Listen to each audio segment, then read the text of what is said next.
তাই নবী আমার হযরত ইমামে হাসান হোসেনকে নিয়ে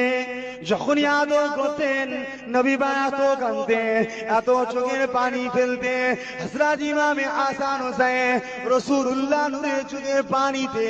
হযরত ইমামে হাসান হোসেন ঘুরে যেতেন। সাহাবা হুজুর একদিন জিজ্ঞাসা করেছিলেন, ইয়া রাসূলুল্লাহ, হাবিবাল্লাহ, হুজুর আপনি বাচ্চাদের বড় মহব্বত করেন, কিন্তু হযরত ইমামে হুসাইনকে, হযরত ইমামে হাসানকে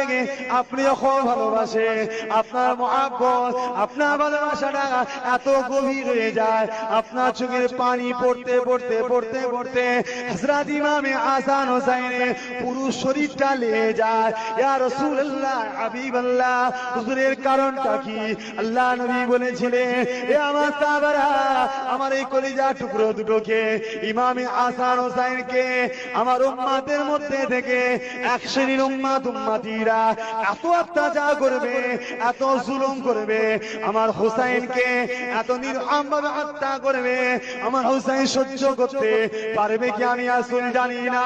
এই জন্য আমি নবী পাক এর সারা শরীরে চুমা দিয়ে চোখের পানি দিয়ে লেইয়ে দিলাম, এর গায়ে যে তরোয়ারের আঘাত হবে, এর গায়ে যে তীরটা লাগবে, আল্লাহ পাক আমার চোখের পানি থেকে আর আমার চুমা যেখানে লেগেছে ওই জায়গাতে তরোয়ার